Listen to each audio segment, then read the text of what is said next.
गोजोन मोनाबिलिनि दिनैनि सोलिफु रादाबाव बयखौबो बरायबाय।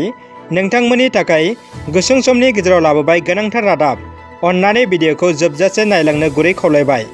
गिबि रादाबाव दङ आसामनि केबिनेट मन्त्रि उरखावग्रा ब्रह्मनि नखराव मुंदांखा थुनलाइगिरिफोर। राजस्थाननि मुंदांखा खन्थाइगिरि मिथिश निर्मोही आरो मध्य प्रदेशनि गेदेमा लिरगिरि आरो मोनसे हिन्दी लाइसिनि सुजुगिरि सुधीर सक्सेना बिथांमोना क'क्राझार जिल्लानि बाथाबारि गामि आसामनि केबिनेट मन्त्रि इउजि ब्रह्मनि न'आव गिदिंफैदों आरो बिथांमोना इउजि बिथांनि बिफानि बोर लाहैदों। बे समाव मन्त्रि बिथाङा गेदेमा थुनलाइगिरिफोरनो साबायखर बावो। हादरनि आबादारिफोरा जोबथा बुब्लियाव देरहासार फिथाइखौ मोननो हाबाय। जेन्नायखौ गनायना मानिना लानांबाय मिरु सोरखारा।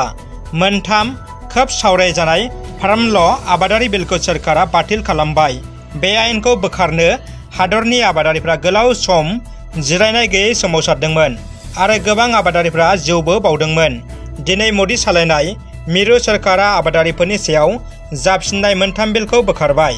जवाहर नवोदया बिद्यालयाव माबोरै सोलोंथाइ लानो हागोन बेनि फोरोंथाइ बादा बानजायदों।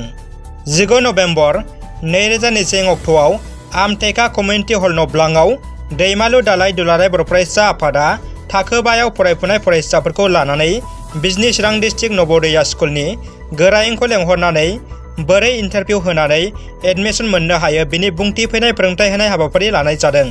BTRनि चिफ प्रमद बर'आ गोदान जौगालु बिथांखि बेखेवदों। दिनै बाक्सा जिल्लानि बेन्दोङाव थानाय फग्राचक तामुलपुराव BTR सरकारनि मददजों action group for rural advancement AGRA एनजिअनि गेजेरजों handloom scale training and product सेन्टारखौ BTRनि गाहाय मावफुं सोद्रोमा प्रमद बर'आ बेखेवना होदों। दानिया फैदो गुबुन मोनसे खौराङाव। ULBनि मुङाव नंखायै इनकाउन्टार खालामजानाय जोंसार मुसाहारि आरो जनकुमार ब्रह्मनि नखरा दासिम सोरखारनिफ्राय जाखिनि हेफाजाब मोननांगौमोन बेखौ मोनफुंनो हायाखै। दाय गैयै गंनै दुखुथिया नखरा BTR आरो आसाम सोरखारनि सायाव गोजोननाय गैया होननानै फोरमायहरदों। BTR सरकारा होनाय साख्रिया अरायथा नङा, केजुएलसो होनना जोंसार मुसाहारिनि बिसिया फोरमायदों आरो आसाम सरकारनिसिम अरायथा फिसा साख्रिबाबो नांगौ होनना बुंदों। दिनै पुर्निमा, दिनै अखाफोर गोलेर मन'यो।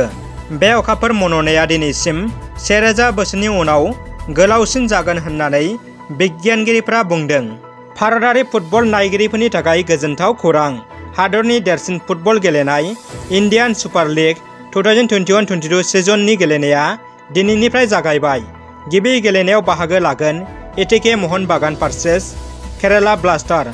बे गेलेनाया मोनाबिलि 7:30 रिंगायाव पाटारडनि नेहरू स्टेडियामाव जागोन। दानिया फैदो जोबथा खौराङाव। फैगौ 22 नभेम्बराव दुलाराय आसाम ट्राइबेल संघनि 2 घन्टा खुद्रिसानाय हाबाफारि। BTRनि गासै 4 जिल्ला आरो गासै महकुमायाव ट्राइबेल संघआ 2 घन्टा सोमावसारगोन।